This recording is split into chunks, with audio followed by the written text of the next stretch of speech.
Apa itu jantung gagal? Pernah tak terfikir perasaan pesakit yang dilabel sebegitu? Kegagalan jantung bermaksud satu keadaan di mana jantung tidak dapat mengepam darah ke seluruh tubuh seperti biasa. Antara faktor yang menyebabkan kegagalan jantung, yang pertama adalah serangan jantung, tekanan darah tinggi yang tidak terkawal, masalah injap ataupun kebengkakan otot jantung. Kegagalan pengepaman darah seperti biasa menyebabkan satu keadaan seakan-akan macam traffic jam di dalam salur darah. Dan traffic jam inilah yang menjadi titik bermulanya kegagalan jantung ataupun heart failure. Antara gejala awal kegagalan jantung adalah cepat penat ataupun lesu, yang mana biasanya tidak disedari oleh pesakit. Simptom lain pula adalah seperti batuk-batuk, terutamanya di sebelah malam, sesak ataupun ketak di dada, susah bernafas dan juga bengkak kaki yang biasanya bermula pada tahap pergelangan kaki dan kemudiannya perlahan-lahan naik ke aras yang lebih tinggi seperti contohnya lutut. Jika you all ada apa-apa gejala sebegini, jangan lewatkan berjumpa dengan doktor guys. Sebaik-baiknya dengan pakar jantung sendiri ataupun lebih dikenali sebagai konsultan kardiologis. Langkah pertama adalah berborak dengan doktor untuk doktor mengetahui lebih lanjut simptom yang anda alami. Kemudian doktor akan membuat pemeriksaan fizikal yang teliti untuk memahami tahap kesihatan anda dengan lebih lanjut.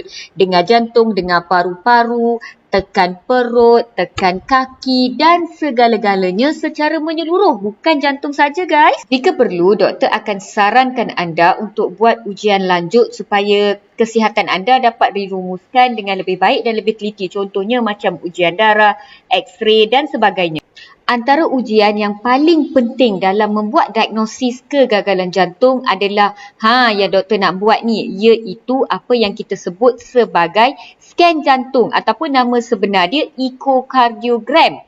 Okey, dalam ujian ini doktor sebenarnya akan meneliti setiap satu bilik jantung dan doktor juga akan tengok dinding-dinding otot jantung ada tak dekat mana-mana yang bengkak.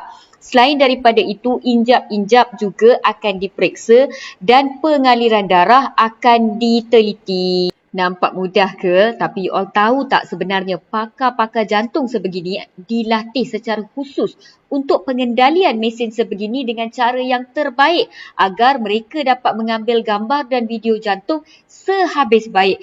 Kadang-kadang MA atau CVT boleh ditugaskan untuk mengambil scan jantung sebegini, namun mereka juga perlu melalui latihan yang intensif agar kualiti video dan gambar yang mereka ambil sehabis baik ataupun setanding baik dengan kualiti yang diambil oleh pakar kardiologi sendiri. Okey, bila buat scan ni kadang-kadang doktor akan suruh anda mengiring, lepas tu ke depan, lepas tu ke tepi. Sebab apa? Sebab doktor nak mengambil video jantung tersebut daripada beberapa angle yang berbeza. Kita panggil short axis, long axis dan sebagainya. Ini adalah supaya doktor dapat tengok bilik-bilik jantung yang berbeza dengan jelas dan betul.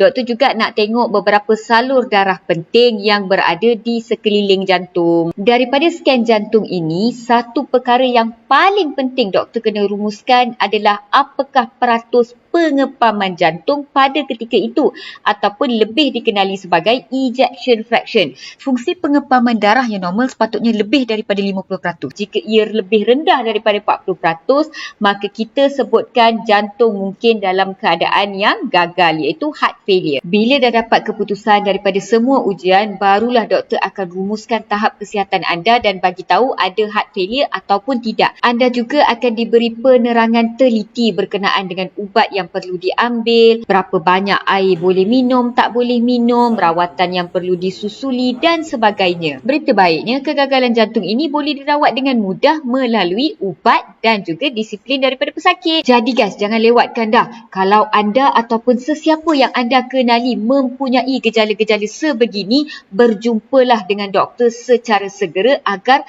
rawatan terbaik dapat diberikan kepada anda semua secepat mungkin. Thank you for listening guys.